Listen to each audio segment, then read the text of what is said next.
현재 시각 8시 29분 향해 갑니다. 저희 방송 외에도 다양한 주식 정보 원하시는 분들은 카카오톡 채널에서 원일에 검색하셔서 친구 추가하시기 바랍니다. 자, 이제 드디어 이란 전쟁 끝나는 건가요? 예.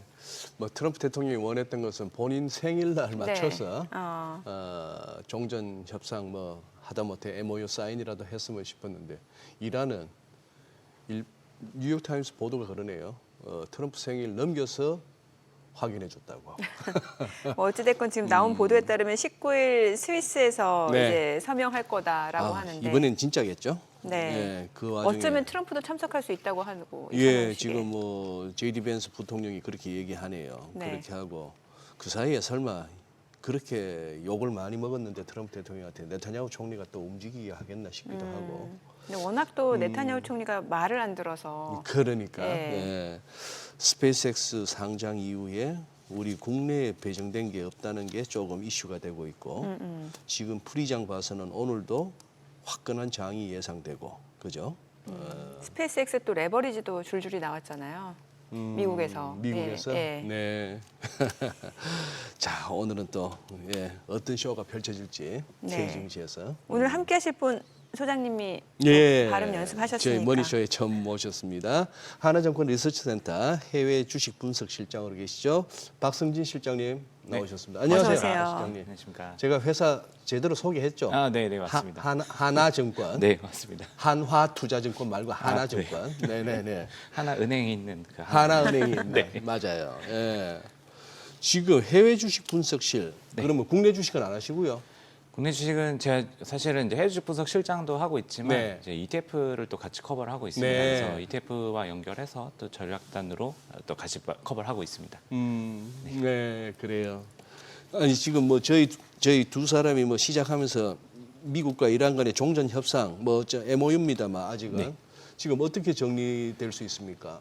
일단 사실 지금까지는 굉장히 일방적으로 아시다시피 트럼프 대통령이 항상 혼자 합의를 했다라는 네. 얘기들을 맨날 했었고 그랬죠. 조금 있으면 이란은 부정하는 이런 기사들이 계속 나왔었는데요. 네.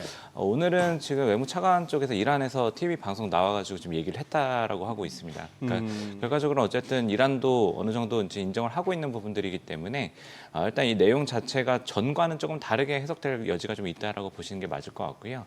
그래서 지금 어쨌든 이 전쟁 자체, 그러니까 공격 자체를 당장 이제 중단한다는 얘기들이 나오고 있기 때문에 사실은 지금 보니까 이제 유가도 이미 또 $80 초반까지 떨어지고 있고 네. 네. 예, 이런 그림들 가면은 뭐 여러 가지로 저희가 시장 관점에서는 부담을 많이 떨쳐낼 수 있는 것들이 아닌가 생각하고 있습니다. 그래요. 뭐 지금 전쟁과 관련된 이슈는 또 계속해서 추후 상황을 좀 봐가면서 대응을 해야 될 것 같고 스페이스X 드디어 상장했습니다. 네. 또 이 얘기를 해봐야겠죠. 네. 지금 공모가가 $135였는데 네. $150에 시작이 됐었죠, 거래가. 맞습니다. 예. 시작부터 올라서 시작을 했고요. 사실 뜨거운 관심만큼이나 매수세가 굉장히 초반부터 몰렸었습니다. 지금 장중에는 $176까지 맞아요. 올라갔기도 예. 했고요. 마감 자체는 19.2% 상승해서 이제 $160.95에서 마감을 했습니다.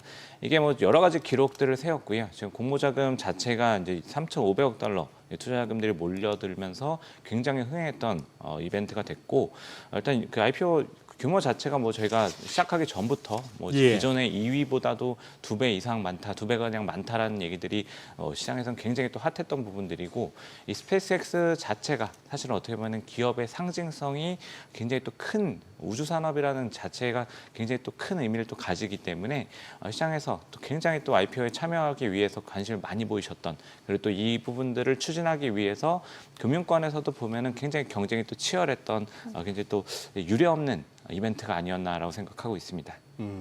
그러니까 이게 지금 전체 스페이스X 주식 물량의 네. 4.9%인가요? 네. 맞습니까? 유통 물량 자체가 아직은 적을 수밖에 없고 예. 사실 뭐 이런 부분들 때문에 이제 변동성을 고민하시는 부분들, 걱정하시는 부분들도 자연스럽게 좀 연결되는 부분인 것 같습니다.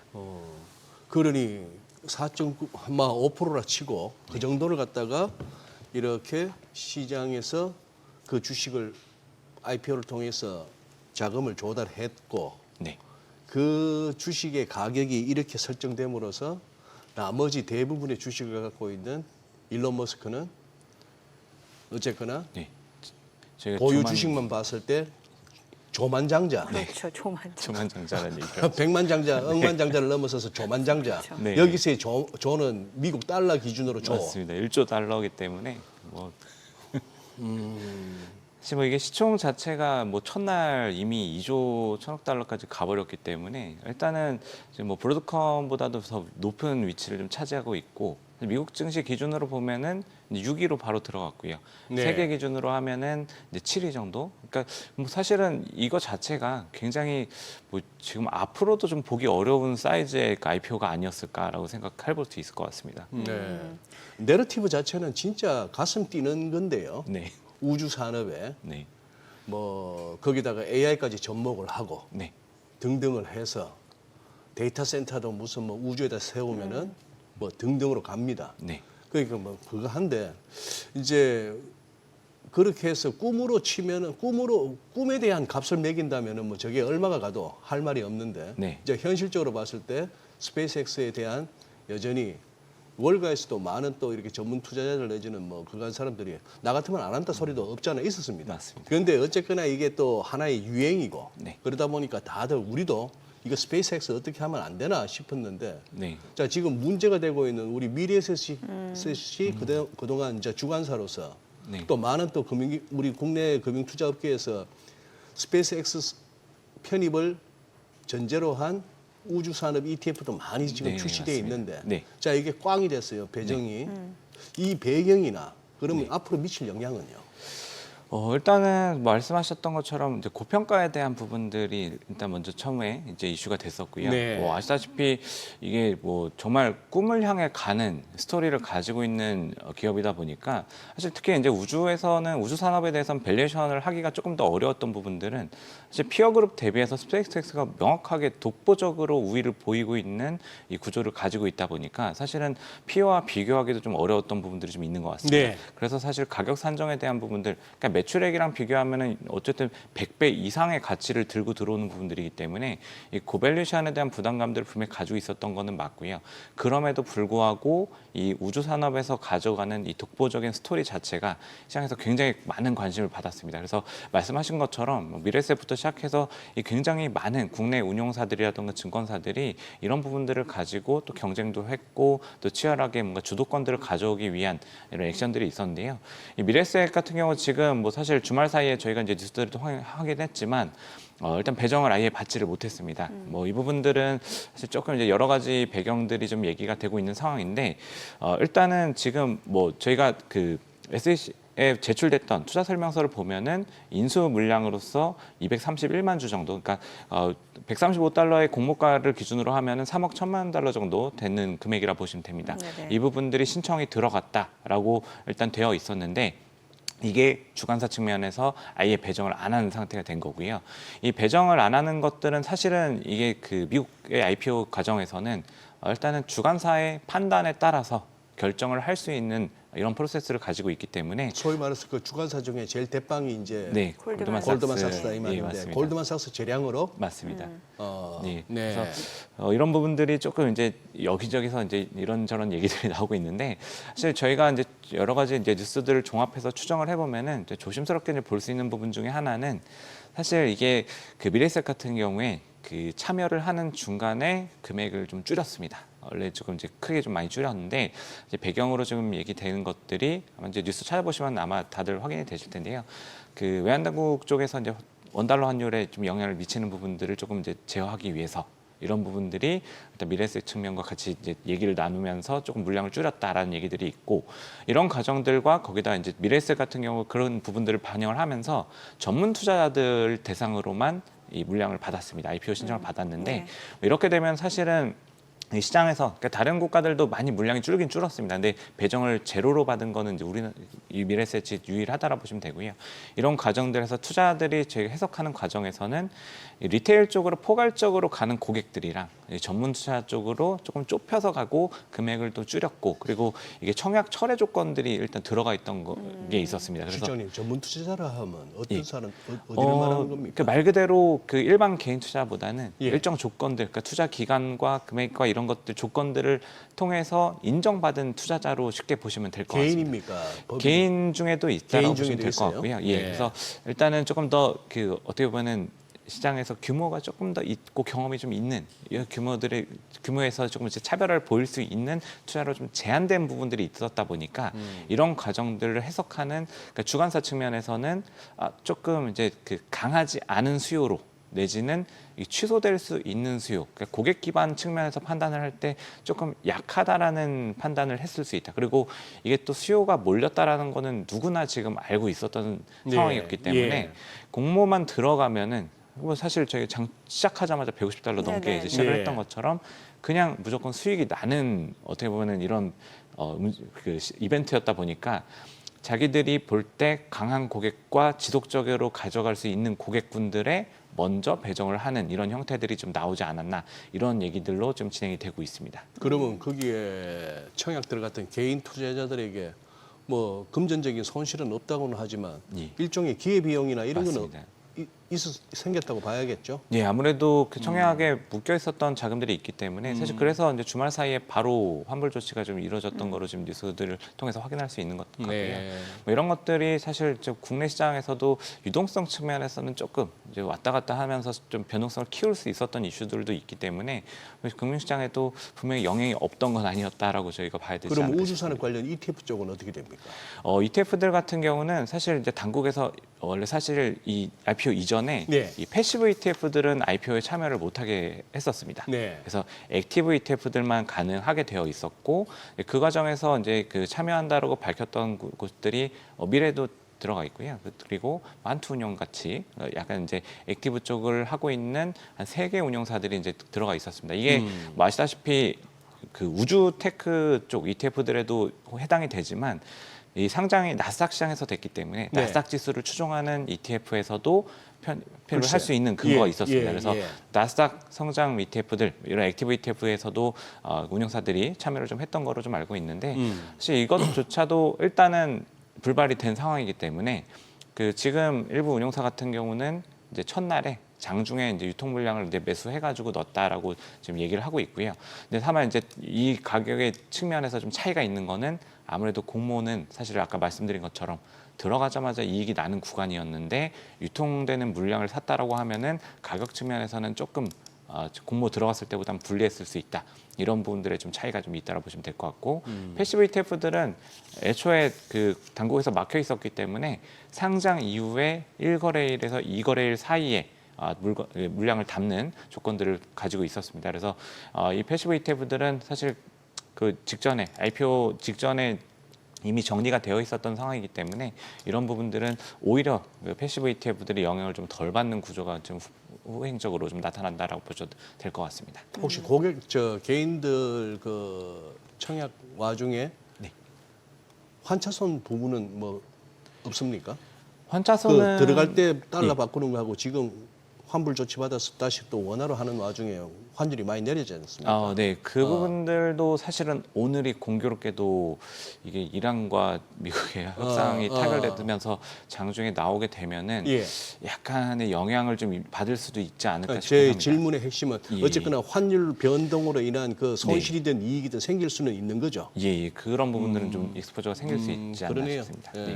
돈 버는 게 쉽지가 않으니까. 네, 그렇습니다. 저는 또 이제 그 다음에 그 자금들이 어디로 이동할지도 좀 궁금해지는 게 이제 국내에서는 그러면 이제 환불받은 규모가 한 7,400억 원 정도라고 하고 글로벌리 지금 이제 그럼 다시 이제 그 청약 자금들이 환불이 되는 거잖아요. 그럼 기존에는 이게 왜 수급 블랙홀이라고 해서 이 스페이스X에 그 공모하기 위해서 자금을 끌어모으기 위해서 기존에 올랐던 빅테크에서 뭐 차익 실현했다 이런 얘기들도 많았는데 자 그러면 이제 그 자금을 돌려받게 되면 이제 그 자금들이 어디로 흘러갈지 이거에 대해서도 많이들 좀 궁금해하신단 말이죠. 기존의 성장주냐 아니면 뭐 스페이스에 관련된 뭐 ETF냐 아니면 이제 또 이렇게 이란 종전이라고 하면은 뭔가 경기와 관련된 종목이냐 섹터냐 이런 것도 많이들 관심을 갖고 계신단 말이죠. 네.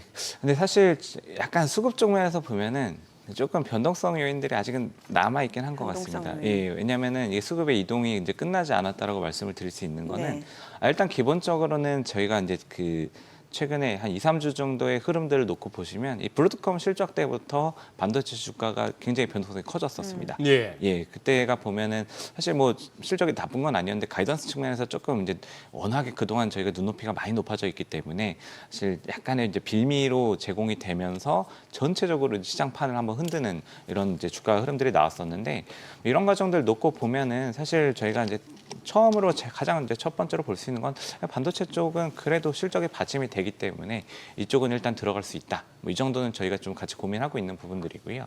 다만 이제 제가 이제 그 자금의 전체적인 흐름이 아직까지 변동성을 가져올 수 있다라 말씀드리는 것들은 이 패시브 자금들의 움직임 이동은 아직 끝나지가 않았습니다. 이 스페이스X의 상장 이후에 일단은 이 바로 이 패시브 자금들이 정리가 되는 게 아니고 각 지수 운용사마다 이 지수 편입 시간들이 조금씩 다르게 설정이 되어 있습니다. 그래서 이 FTSE 러셀 같은 경우가 이제 5거래일 이후이기 때문에 이번 주 금요일 정도가 일단 지수 편입이 가능한 시기라고 보시면 되고, 그리고 MSCI가 열흘이기 때문에 다음 주 금요일, 그리고 마지막으로 가장 뭐 중요하게 크게 볼 수 있는 나스닥 100 지수가 이 15일로 되어 있기 때문에 7월 초, 그러니까 다다다음 주 금요일 정도까지 저희가 이제 그 이벤트들이 순차적으로 남아 있습니다. 사실 이런 것들을 놓고 보시면은 이 패시브, 그러니까 아까 세계 6위, 7위 그리고 또 미국 증시에서 6위의 그 포지션들을 차지한다고 말씀드렸던 것처럼 이 자리를 마련해주기 위해서 빅테크 기업들 앞뒤에서 또 밑에서 다 자리를 좀 마련해줘야 되는 공간을 금액을 빼면서 만들어줘야 되기 때문에 이 스페이스X 외의 다른 종목들의 변동성들이 상당히 좀 같이 커질 수 있다. 사실 금요일 같은 경우에 그 우주 테크 ETF들, 테마 ETF들 보시면 주가가 빠졌습니다. 스페이스X SPB 형태로 가지고 있는 ETF들도 주가가 빠졌고, 왜냐하면은 우주 테마 ETF들은 당연히 스페이스X를 편입하는 과정에서 기존 편입하고 있던 종목들의 비중을 줄여야 되기 때문에 가장 먼저 우주 ETF들, 뭐 나사라던가 뭐 UFO라던가 저희가 뭐 ARKX 이런 액티브 ETF, 우주 액티브 ETF까지 전체적으로 다 약세를 보였던 그림들을 보시면 이런 현상들을 조금 선제적으로 좀 확인할 수 있었던 현상이다, 이렇게 보셔도 될 것 같습니다. 근데 도대체 이 일론 머스크라는 사람은 자 전기차로 시작해가지고 그 보니까 뭐 샘 알트만하고 같이 오픈 AI도 설립했고, 그러면 전기차 이쪽을 모빌리티라 보고 그다음에 AI라 보고 거기다 이제 우주까지 도대체 이 머스크의 생태계는 어디까지 지금 우리가 상상을 해줘야 됩니까? 이것도 무슨 백 없이는 이렇게까지 갈 수도 없는 것 같습니다만.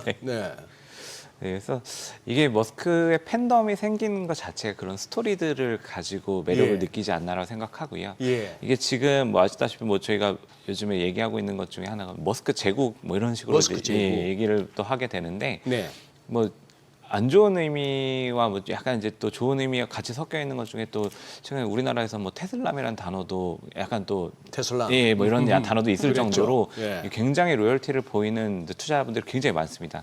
뭐 사실 이게 뭐 나쁜 의미라고 또 꼭 일방적으로 해석할 필요는 없다고 생각하는데, 그만큼 이 어떻게 보면 상상 속에 있었던 것들을 현실화시키고 있는 인물로 보시면 될 것 같고, 사실 뭐 지금 최근에 테슬라와 스페이스X의 결합설도 나오는 것들도 뭐 결과적으로 이런 스토리를 좀 뒷받침한다고 보시면 될 것 같고요.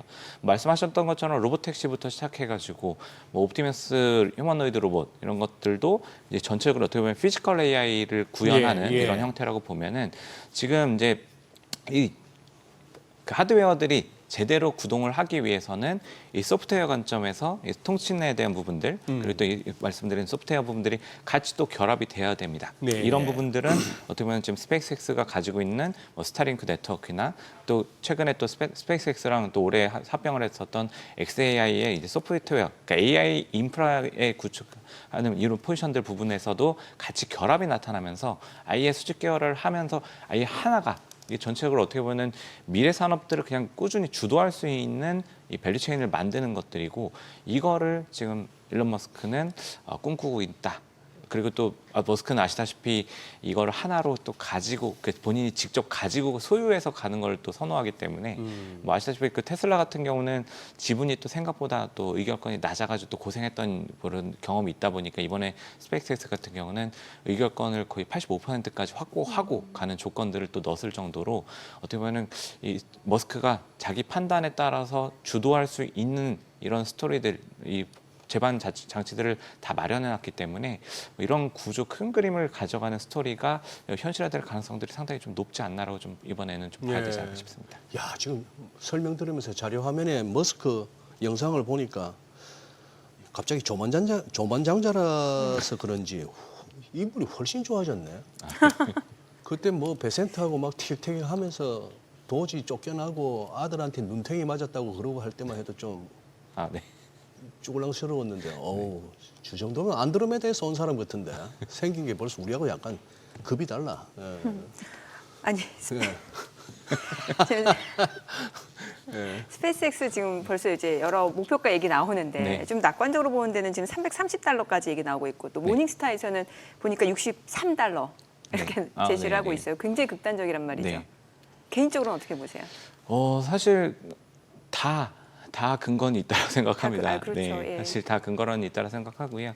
뭐 작년 기준으로 보면은 사실 $50억 정도 손실이 났던 기업이기 때문에 사실 이런 것들을 보면은 목표를 낮게 해줘도 뭐 이유는 있고. 근데 또 사실 이제 스타링크 쪽부터 시작해가지고 뭔가 어떻게 보면 경쟁 기업이랑 사실 발세차 같은 경우도 이 숫자 자체가 그냥 2위권이랑은 비교할 수 없는 정도의 숫자고 중국 혼자 그 국가 단위에서 발사하는 것보다도 훨씬 많은 이 로켓 발사를 하고 있는 기업이기 때문에 어떻게 보면 정말 그냥 완전히 그냥 이 시장을 장악하고 있다라고 봐도 되지 않을까 싶긴 합니다. 사실 정부 쪽에서는 이 분산을 위해서 로켓랩 쪽에도 이 미국 정부가 또 수주를 주는 뭐 이렇게 프로젝트를 진행하는 이런 것들도 있긴 하지만 뭐 누가 봐도 숫자들이 굉장히 좀 큰 차이를 보여주고 있기 때문에 이 시장이 성장하는 부분 스토리를 인정을 하는 투자라고 하면은 사실 밸류에이션을 조금 더 높게 줄 수 있는 여지는 분명히 굉장히 크게 있다. 이렇게 좀 생각할 수 있을 것 같고요. 물론 뭐 그 가는 길에서 어떻게 보면 노이즈들은 분명히 있을 수 있습니다. 이게 네. 너무나도 이제 새로운 산업이기 때문에 사실 뭐 아까 말씀하셨던 그 머스크가 이렇게 멍들어서 나타나고 이랬을 때 베센트랑 싸우고 이럴 때도 보면은 사이가 안 좋아지면서 이 규제 리스크가 강해지는 거 아니냐 이런 얘기들도 분명히 있었거든요. 그래요. 근데 맞아요. 그 이전에는 트럼프와 굉장히 또 손을 꽉 잡고 있는 모습들이 나오면서 이 새로운 성장 산업에서는 정부가 규제를 풀어주는 게 또 굉장히 중요한 이슈이기 때문에 이런 관계 형성들이 또 사실은 또 굉장한 주가 모멘텀들이 될 수 있고요. 이런 부분들을 충족시키고 수 있느냐 없느냐도 어떻게 보면 목표 주가에 상당히 좀 영향을 줄 수 있다라 보는데 사실 지금 이게 저는 이란 전쟁도 그렇고 우크라이나 전쟁도 그렇고 사실 이 머스크한테 어떻게 보면 판을 또 깔아준 이벤트가 아닌가 싶습니다. 물론 굉장히 또 비극적인 이벤트이긴 하지만 네. 이 스타링크의 중요성을 정말로 완벽하게 보여줬던 이벤트이기 때문에 스타링크가 있고 없고에 따라서 전선이 어떻게 형성이 되는지 뭐 팔란티어랑 같이 묶여가지고 이런 스토리를 또 보여줬기 때문에 목표가는 충분히 좀 높게 가져가도 되지 않을까 이런 부분들은 좀 생각할 수 있을 것 같습니다. 네, 자 지금 시각 8시 52분 향해 갑니다. 오늘 양시장 호가 상황 체크해 보겠습니다. 먼저 코스피 예상 체결 지수입니다. 오늘 코스피가 5.7% 상승 예상됩니다. 지금 8,591로 집계가 되고 있고요. 코스닥도 1.5% 상승 예상됩니다. 예상 체결 지수는 1,044로 나타나고 있습니다. 시가총액 상위 종목 예상가 보겠습니다. 삼성전자 오늘 7% 강세가 예상됩니다. 지금 호가에서는 34만 2,500원, 34만 8천원까지 집계되고 있고 SK하이닉스도 6%대 상승이 예상되고 있습니다. 예상가 230만 원으로 나타나고 있습니다. SK스퀘어도 3% 상승 예상되고 있고요. 삼성전자 우선주 지금 호가 22만 원이죠. 현대차입니다. 오늘 16% 급등이 예상되고 있습니다. 호가는 70만 5천 원으로 나타나고 있습니다. LG 에너지솔루션도 3% 상승 예상되고 있습니다. 그리고 삼성전기 오늘 9%대 강세가 예상되면서 지금 호가는 187만 원으로 나타나고 있고요. 삼성생명, 삼성물산 모두 상승 출발 예상되고 있습니다. HD현대중공업도 호가는 67만 4천 원으로 3%대 상승이 예상되고 있습니다. 자, 지금 보시다시피 시가총액 10위권 내에서는 전 종목이 상승 출발 예상되고 있는 상황이고 코스닥 시가총액 상위 종목 예상가도 보겠습니다. 알테오젠이 2% 상승 예상되고 있고요. 에코프로비엠, 에코프로 모두 4%대 오름세 예상됩니다. 각각 호가는 17만 8천 원, 12만 1,300원으로 나타나고 있고 레인보로보틱스가 5% 상승 예상됩니다. 주성 엔지니어링, 강보학권 예상되고 있고 HLB가 0.5% 상승 출발 예상되고 있습니다. 이 가운데 리가캠바이오는 3%대 강세 출발 예상되고 있는 모습이고요. 자, 그리고 리노공업 1.6% 상승 출발 예상되고 있습니다. 원익 IPS는 하락 출발 예상되고 있는 모습이고 이오테크닉스가 호가가 59만 9천 원으로 2%대의 약세가 예상되고 있습니다. HBSP는 상승 출발 예상되고 있죠. 지금 호가는 4.2% 오름세가 예상되고 있습니다. 개장까지 한 6분여가량 남았습니다. 자, 지금 양시장 상승 출발 예상되고 있고 오늘도 보니까 또 뭔가 종전에 대한 기대감 때문에 또 관련 종목들 강세도 예상되고 있는 국면이네요. 그렇죠. 네. 지금은 뭐 기술적으로 짚어지는 저항은 전고점밖에 없습니다. 우리 8933이었던가? 그런 전고점이요. 상황. 예. 그런 상황인데. 야, 지금 그러면은 미국 얘기 조금 우리 실장님 나오셨으니까 해외 주식 쪽으로. 네네. 아니 아까 우리 글로벌 비즈에서도 소개하고 있습니다만 엔트로픽의 AI 모델 미토스 5, 페이블 5 이걸 갖다가 외국에서는 전혀 접근 못하도록 하겠다. 네. 심지어 그 기업 내에서 외국인 네. 국적을 가진 직원들도 접근을 제한했다면서요. 네, 맞습니다. 예. 네, 이번에 사실은 또 주말 사이에 또 깜짝 놀라는 예. 이벤트가 좀 있었다고 예. 보시면 될 것 같고요. 엔스로픽 그 최신 모델이라고 할 수 있으니까 지금 어떻게 보면 엔스로픽의 핵심 수익처라고 볼 수 그렇죠. 있는 네. 미토스 5랑 페이블 5 모델에 대해서 아예 외국인들은 당연히 밖에서는 아예 접속을 못하게 만들고 그다음에 그 회사 내에서도 외국 국적을 가진 사람까지도 어떻게 보면 정부 유출에 대한 부분들을 굉장히 또 우려를 하는 것 같습니다. 이런 것들이 일단 조치가 취해졌다라는 얘기들이 있었고 예. 엔스로픽이 이제 또 사전적으로 이 부분들을 또 받아들여서 바로 차단을 하는 이런 구조들이 좀 나왔는데요. 이게 지금 보면은 이제 아마존 쪽에서 이 제보를 했다라는 이 뉴스가 또 예. 나오고 있습니다. 그래서 이게 지금 보면은 아마존이 최대 주주인가요? 맞습니다. 예. 그 최대 투자자이기도 하고 사실은 어떻게 보면 가장 어떻게 파트너로서 밀접한 관계를 가지고 있는 아마존인데 NGC CEO가 그 미국 행정부 그 정부 관계자를 만나가지고 약간 이제 자사의 이제 연구진 쪽에서 보안 관련해 가지고 테스트를 한 부분들이 있었는데 굉장히 좀 심각한 좀 보안 문제, 안보 문제를 만들 수 있다. 네. 뚫리더란 말이네요. 네, 맞습니다. 이게 저희가 이제 탈옥 테스트라는 이제 얘기를 하는데 탈옥 테스트. 예, 그 AI가 뭐 아시다시피 굉장히 바른 생활을 이제 장착을 하고 있습니다. 뭐를 바른 생활, 그러니까 뭔가 AI. 이렇게 AI가요? 예, 바른 것들을 이렇게 학습을 통해 가지고 어. 정직하고 약간 바르고 문제가 되는 것들 안 하려고 하고 이런 것들을 기본적으로 일단 장착하고 있다라고 보시면 되는데 예. 이런 것들을 깨면서 이제 어떤 뭔가 이렇게 계속 유도를 하는 이런 테스트라고 보시면 AI를 돼요. 타락시키는 거예요? 맞습니다. 그런 아. 식으로 뭐 이것도 할 수 있고 저것도 할 수 있고 예. 해도 되고 막 약간 이런 예. 식으로 계속 이제 테스트를 하면서 이제 해봤는데 굉장히 뭔가 어떻게 보면 애가 금방 빗나가더라. 심각한 뭔가 어허. 그 취약점들이 확인이 됐다라는 얘기들을 전했다라고 일단은 지금 보도가 되고 있고요. 이런 과정들이 이제 노출이 되다 보니까 사실 뭐 미국 같은 경우 지금 이 트럼프 정부의 특징 중에 하나가 안보에 굉장히 민감하죠. 예. 예, 민감한 이 특징들을 가지고 있다 보니까 이 엔스로픽 특히 엔스로픽 같은 경우는 아시다시피 이 몇 차례 미국 정부랑 또 이 갈등이 불협화음이 있었죠. 있었습니다. 몇 번 있었습니다. 예. 그래서 이런 구조가 되는 상황이 되다 보니까 일단 정부 쪽에서 어떻게 보면은 지금 차단에 대한 부분들을 좀 얘기를 했던 게 있었고 이런 것들이 또 어떻게 보면 엔스로픽 측에서는 문제가 더 커지기 전에 물론 뭐 좋은 마음으로 하진 않았지만 어쨌든 이 반발을 하면서도 뭔가 오해가 있다라는 얘기들을 하면서도 일단은 좀 받아들여 있는 이런 상황이라고 보시면 될 것 같습니다. 이게 지금 의미를 가지는 것들은 뭐 저희가 뭐 여러 가지를 볼 수 있겠지만 이게 그 AI의 영역 자체가 확실하게 지금 이제 규제의 영역으로 좀 들어온다라는 예. 의미로 또 볼 수 있는 것들이 있기 때문에 시장 관점에서는 또 여러 가지 고민을 할 수 있는 부분들이 생기지 않을까라고 좀 보고 또 있습니다. 엔트로픽 회사 입장에서는 당장 자기들도 계획하고 있는 IPO에 네네. 어쨌거나 부정적인 맞습니다. 재료네요. 예. 일단 뭐 IPO를 지금 뭐 오픈 AI랑 같이 뭐 언제 할까 좀 타이밍을 또 서로 재고 있는 그렇겠죠. 상황이고 예.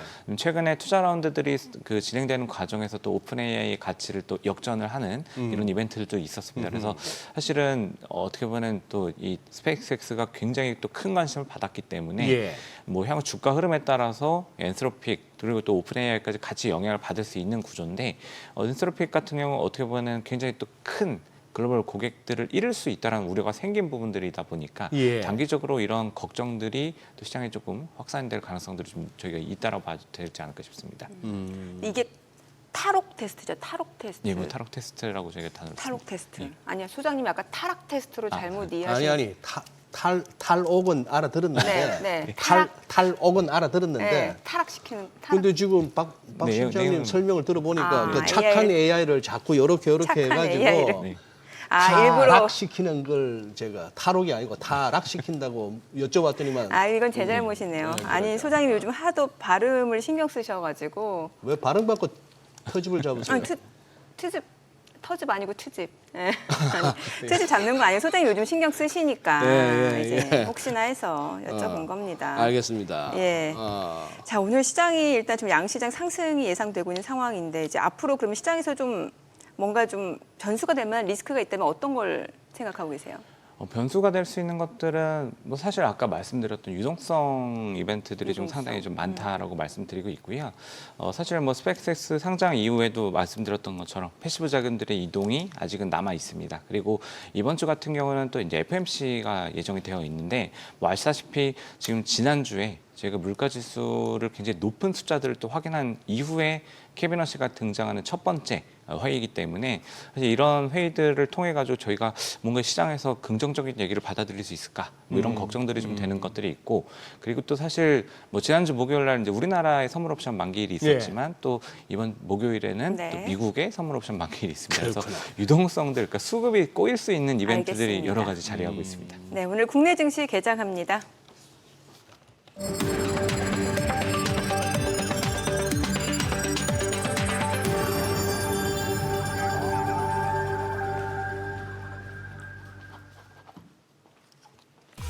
네, 6월 15일 월요일 국내 증시 개장했습니다. 지금 주말 사이에 시장 분위기 많이 바뀐 것 같습니다.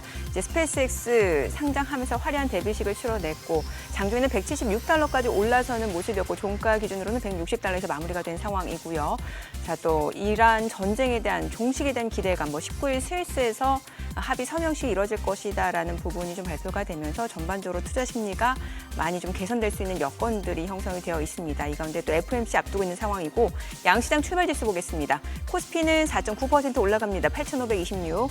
단숨에 400포인트 급등하고요. 코스닥도 1.8%대 상승세를 나타내고 있습니다. 코스닥 지수는 1,048이죠. 시가총액 상위 종목 시초가도 보도록 하겠습니다. 지금 삼성전자가 6% 올라갑니다. 34만 4천 원. SK하이닉스도 6%대 상승 흐름을 보여주고 있습니다.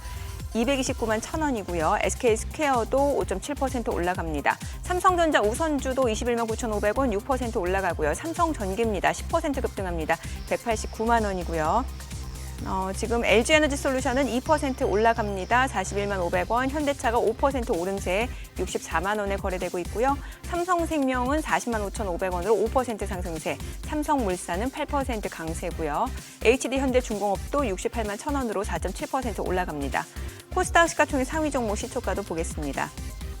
알테오젠이 2% 올라갑니다. 지금 34만 5천 원, 에코프로도 4% 상승하고요. 에코프로 BM도 17만 8,400원으로 4.9% 올라갑니다. 레인보 로보틱스도 3% 상승합니다. 64만 4천 원, 주성 엔지니어링 23만 7천 원이고요. 리가킨바이오가 3% 올라가고 코오롱 티슈진 10만 5,300원으로 2.6% 상승세, 원익 IPS는 5% 떨어집니다. 차익 실현 물량들이 좀 나오고 있고 이오테크닉스도 3%대 하락이고요. 리노공업은 0.5% 내림세입니다. HLB는 0.4% 상승 흐름 보여주고 있습니다. 오늘 시장에서 특징을 보여주고 있는 섹터 종목들 좀 체크를 해보도록 하겠습니다. 지금 보게 되면 오늘 또 항공주들이 좀 움직입니다. 제주항공이 지금 18% 급등합니다. 아무래도 이제 이란 종전에 대한 기대감으로 유가가 급락하면서 유류할증료 부분에서 이제 여행객들 수요가 급감하지 않을까라는 우려가 있었는데 이 부분이 좀 개선될 것이다라는 기대감 때문에 항공주들이 좀 올라가는 것 같습니다. 지금 대한항공이 5% 상승세, 아시아나항공도 5% 오름세 7,430원, 제주항공이 17% 급등하고 있고요. 트리니티항공은 13% 급등하고 있고 진에어도 8%대 강세고요. 한진칼 13만 700원으로 9% 오름세, 에어부산도 5% 상승세고요. AK홀딩스도 3.6% 올라갑니다. 오늘 항공주들 다 올라갑니다. 그리고 탈모치료 쪽이 또 움직이는데 JW 신약이 상한가입니다. 그리고 TS 트릴리온이 24% 급등 중이고 위더스 제약도 23% 급등하고 있고요. 현대약품도 지금 급등합니다. 상한가. 그리고 알리코 제약도 19% 급등 중이고요. 메타랩스도 17% 두 자릿수 상승률이고 바이오니아도 15% 급등세, 프롬바이오도 지금 강세고요. 탈모 치료제 권보 추진을 하겠다라는 소식이 주가 상승을 이끌고 있는 것으로 보여집니다. 자, 그리고 전선주들도 움직임이 이어지고 있습니다. KBI 메탈이 14% 급등 중이고 일진전기, 대한전선, LS 모두 강세 흐름 보여주고 있습니다. 가온전선도 4%대 오름세고요. LS 마린솔루션도 상승 흐름 보여주고 있습니다. MLCC 쪽 다시 한번 움직입니다. 앞서 보셨다시피 이제 삼성전기가 또 강세를 보여주고 있고 두 자릿수 상승률, 주가는 190만 원 선까지 터치하고 있고요. LG이노텍도 8% 강세입니다. 112만 1,000원이고 사마컨덴서도 9% 올라가고요. 아바텍, GIS 모두 지금 상승 흐름 보여주고 있습니다. 코칩도 10% 두 자릿수 상승률이고요. 건설주도 좋네요. DLENC, 삼성물산, 대우건설, GS건설 다 강세 흐름 보여줍니다. 각각 86,600원, 474만 4,000원 선. 건설주들도 아무래도 재건에 대한 기대감도 반영이 되면서 오름세를 보여주고 있는 것으로 보여집니다. 기판 쪽 좋습니다. 대덕전자 11% 급등하고 있고요. 코리아서킷들, 심텍홀딩스, TLB, 이스페타시스, 기가비스, 태성 다 좋습니다. 지금 강세 흐름 보여주고 있고 지금 전반적으로 시장에서 하락하는 종목이 유가증권 시장에서는 110개, 코스닥에서는 246개로 좀 확인되고 있고 상승하는 종목이 압도적으로 많습니다. 수급 상황 체크하겠습니다. 유가증권 시장에서 개인 투자자 1,642억 원 순매수고요. 외국인은 2,698억 원 매도 우위, 기관은 929억 원 순매수입니다. 계속해서 말씀드립니다만 화면과 지금의 약간 제가 말씀드리는 거는 약간 시간 차이가 있고 또 저 부분은 거래소 수급만 반영됐다라는 점을 참고하시면 될 것 같고 코스닥에서는 개인 투자자가 2,276억 원 순매수, 외국인은 2,171억 원 매도 우위, 기관은 10억 원 순매도를 나타내고 있습니다. 환율 체크하겠습니다. 달론 환율입니다. 오늘은 8원 40전 하락하면서 1,511원 40전에 개장이 됐습니다. 환율 떨어지고 시장 좋네요. 그러네요. 예. 오늘 궁금한 거는 1,500원도 깨는가 하는가 하고 종가에 8,500까지 지키는가 아니면은 8,500 지키는 정도가 아니라 기어이 뭐 사이드카는 뭐 기본이고 서킷 브레이크도 등등 나오니까 요즘은 이제 신조어가 나왔더라고요. 사이드 브레이크. 사이드카하고 서킷 브레이크 섞어가지고 사이드 브레이크를 그냥 한번 올리는 날인가 싶기도 하고. 아니 근데 이건 뭐죠? 지금 보니까 미국 지수 선물도 좋거든요. 나스닥 100은 1.45%나 오르고 뭐 S&P 500은 한 0.85% 지수 선물 흐름이 그런데 이 와중에 S&P 500 빅스도 19.18, 20 아래긴 합니다만 상승폭 자체는 또 6.73%. 빅스하고 지수하고 같이 가네요. 말 떨어지기 무섭게 유가증권 매수 사이드카 발동. 이거는 뭐 이제 일상이 됐고 이제 뭐 갖고 계신 분들은 사이드카로는 만족 못한다. 매수 서킷 브레이크 하면 하자. 뭐 이런 식인데. 저 큰일 났네. 왜? 자꾸 소장님 발음만 자꾸 귀에 들려서. 그래요? 예. 네. 그러면 유가증권. 유가증권. 예. 확인했습니다. 큰일 났어요. 유가증권. 네. 자, 그래서 이제 다시 또 미국 주식, 해외 주식 전문이니까 얘기를 좀 들어봐야 될 것 같은데. 그럼 어때? 이제 앞으로 이제 미증시 쪽에서는 어떤 섹터가 좀 빠르게 기대 수익률을 높여갈 수 있을 거라고 보시는지. 또 스페이스X 사고 싶으신 분들은 어느 가격이 적정한 가격인지도 좀 알려주시면 좋을 것 같아요. 사실 뭐 지금 기준으로 보면은 그냥 여전히 반도체가 여전히 반도체? 예, 무조건 반도체라고 좀 생각합니다. 왜냐면은 이게 지금 여러 가지 얘기들이 계속 나올 거고요. 지금 오늘 일단은 지금 이란과 합의 이슈가 굉장히 또 시장에 가장 큰 이벤트가 되겠지만 사실 저희가 조금 더 하반기까지 놓고 본다라 하면은 유동성 얘기가 계속 나올 수밖에 없습니다. 지금 물가 레벨도 지금 상당히 높아져 있기 때문에 그리고 또 자금 조달을 필요로 하는 곳들이 이 스펙스X 외에도 굉장히 많이 있습니다. 지금 맞아요. 뭐 잠재되어 있는 리스크 중에 저희가 또 가장 많이 얘기하고 있는 것 중에 하나가 이 소프트웨어 기업들 사무신용대출 예, 이쪽인데 이것도 다 유동성과 연결된 부분들이고요. 지금 어쨌든 금리 인상에 대한 그 프라이싱이 조금씩 또 연말까지 들어오고 있거든요. 네네. 시장에. 그래서 이런 과정들 놓고 보면은 결국은 실적이 정말 뚜렷한 기업들로 가야 이 할인율의 부담감들을 좀 가장 또 치우고 이 코어 포지션으로서의 자리를 계속 가져갈 수 있는 어쨌든 하이퍼스케일러들 KPX를 계속 늘려가는 과정들이 그렇죠. 있기 때문에 이 자금 조달에 대한 이슈들은 계속 나올 수밖에 없습니다. 유동성의 우선순위도 이 하이퍼스케일러 쪽으로 먼저 갈 수 있고 그러면 나머지 쪽에서는 조금 이제 노이즈들이 생길 수 있기 때문에 네네. 이런 것들을 놓고 보면은 하이퍼스케일러 쪽에서 이 투자를 할 때 가장 크게 수혜를 보는 아무 생각 없이 그냥 수혜를 계속 받게 되는 반도체 쪽이 가장 좀 편한 포지션이 될 수밖에 없다. 그래서 저는 여전히 반도체 쪽이 가장 편한 섹터라고 보시면 될 것 같고요. 뭐 지금 뭐 주가 그 테이블 통해서 보신 것처럼 뭐 일시적으로는 또 이제 건설주들 이런 것들도 항공주들 이런 것들도 모멘텀을 받을 수 있기 때문에 네. 좀 살펴보실 수 있고 반도체 기업들 같은 경우 사실 개인의 선호도가 가장 높은 또 영역입니다. 국내 반도체 기업들 같은 경우에 이게 지금 어쨌든 환불 금액들이 또 나오는 과정들 시장에 돈이 또 풀리는 과정들을 생각하면은 개인들이 선호하는 기업들로 자금이 훨씬 또 빠르게 들어갈 수 있기 때문에 이런 과정들 측면에서도 여전히 실적 기반으로 주가 레벨을 절대적인 레벨은 많이 올랐지만 밸류에이션 레벨은 또 여전히 또 밑에 낮은 상태로 있기 때문에 이 주도주들 기존 주도주들에 대해서 여전히 좀 선호할 필요가 있다라고 이렇게 말씀드릴 수 있을 것 같습니다. 예. 그래 지금 뭐 매수 사이드카 발동 나왔습니다만 제가 아까 드립 치다가 또 실수를 했습니다. 사이드카는 매수 매도가 다 있는데 서킷 브레이크는 하방일 때만 있는 게 서킷 브레이크입니다. 그렇죠. 20분간 거래 그래요. 정지되고. 네. 그리고 지금 이거 우리 박 실장님. 네. 지금 예를 들어서 저 스페이스X 청약 들어갔던 자금들이 이제 환불 받았으면은 네. 이게 미국 가든 한국 가든 다시 또 투자로 들어올 거 아니겠습니까? 예, 맞습니다. 지금 뭐 미국도 그렇고 우리도 그렇고 다 좋은데, 네. 다 좋은데 굳이 지금 이건 뭐 네. 그냥 개인적인 답변이십니다. 아, 네. 어느 쪽으로 더 들어가고 싶으세요? 어, 국장하고 미장하고. 아, 네.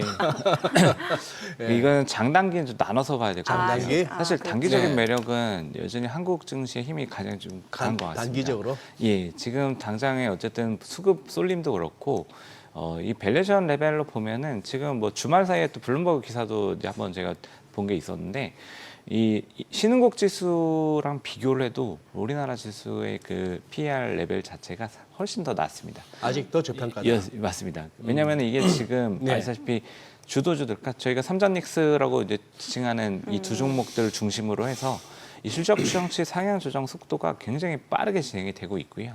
뭐 이렇게 되면은 사실 주가가 올라가도 PER은 계속 떨어질 수 있고.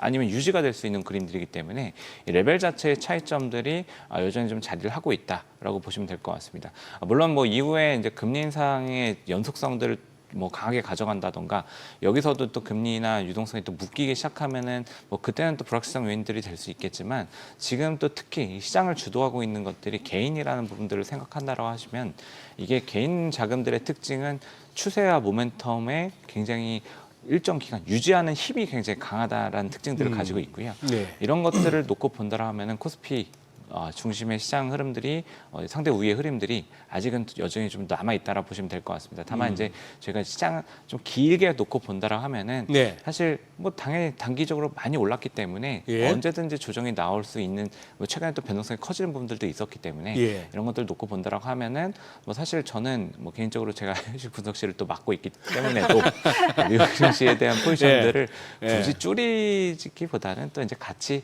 코어 포지션들은 뭐 엔비디아라던가 또 이제 큰 기업들 코어 포지션을 잡을 수 있는 기업들 같은 경우는 그냥 같이 놓고 보시면 좋지 않을까 이렇게 말씀드리고 있습니다. 네.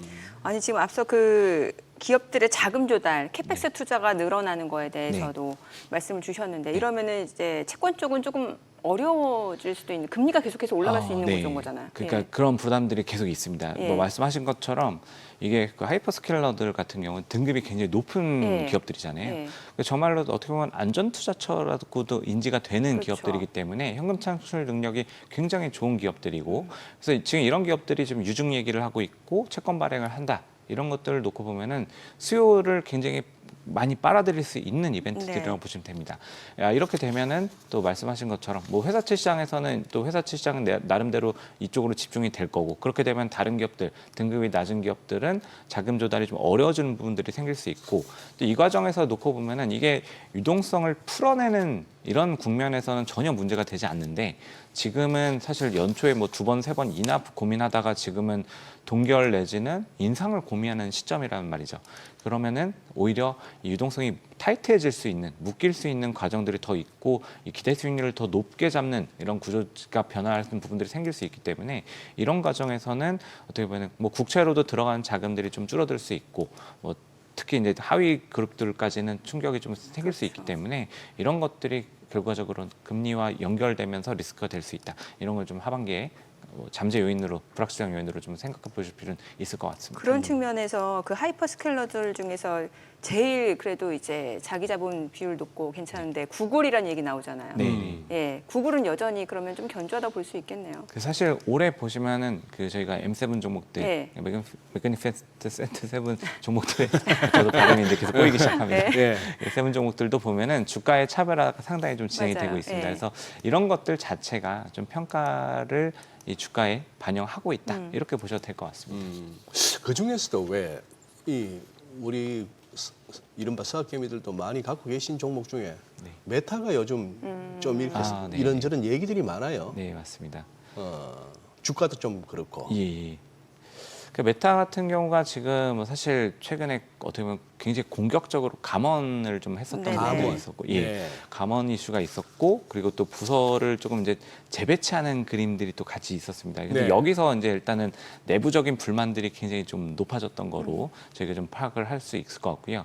이게 지금 어쨌든 이 투자에 대한 부분들이 조금 이제 어떻게 보면 속도를 내지 못하는 그림들이 좀 있었기 때문에 어떻게 보면 이게 시장에서 평가가 조금 이제 안 좋아지는 과정들에서 효율성을 높이겠다고 일단은 이 감원을 굉장히 뭐 8,000명 가까이 감원 발표가 있었고 그 남는 인력들 같은 경우도 어떻게 보면 조금 이제 그 엔지니어들까지도 이 단순 작업들을 할 수 있는 포지션들로 이동을 하는 그림들이 나오면서 사내 약간 좀 방송 같은 데서도 뭐 욕설이 또 나오기도 하고 이런 그래요? 것들도 이벤트들이 좀 있었던 것 같습니다. 예. 그래서 그런 것들이 이제 밖으로 나오면은 사실은 당연히 시장 투자자들 관점에서는 좀 불안해할 수 있는 부분들이 있고, 근데 일단 사실 뭐 라마라던가 이 모델 자체에 대한 평가는 사실 나쁘진 않거든요. 네. 그래서 특히 이제 뭐 아시다시피 최근 실적 발표 때마다 확인되는 것들이지만 이 광고 플랫폼에 대한 그 평가도 상당히 좋습니다. 수익성도 계속 좋아지고 있는 그림들이 있고, 그래서 사실 이런 것들은 약간 또 어떻게 보면은 지금 타이밍적으로 IT 섹터가 보면은 지금 이 감원 이슈가 가장 또 적극적으로 지금 반영이 되고 있는 섹터인데 이런 것들이 조금 이제 일시적으로 좀 집중이 되면서 내부적인 노이즈들이 컨트롤되지 않았던 부분들이 백화트로 추출이 되면서 약간 나타났던 주가의 불안 현상들이 또 있지 않나. 기업의 모델 자체는 사실 뭐 저희가 장기적으로 봤을 때는 뭐 여전히 매력적인 포인트들이 많기 때문에 이 광고 측면에서 매출이 잘 나오는 부분들만 해도 효율성에 대한 부분들은 훨씬 더 좋아지고 있다. 좀 이렇게 좀 봐도 되지 않을까 싶습니다. 네. 그 하이닉스, SK하이닉스가 8월달 ADR 상장하게 네. 된다는 얘기가 많이 나오고 있는데 이게 보니까 기존 자사주 활용 방식이 있고 뭐 네. 레벨 3가 있는데 이거 좀 쉽게 설명을 해주세요. 자사주를 활용하는 것들은 그냥 지금 있는 물량들을 그냥 네네. 기존에 가지고 있는 현재 상황에서 그냥 나눠서 이제 가는 그림으로 네. 쉽게 보시면 되고요.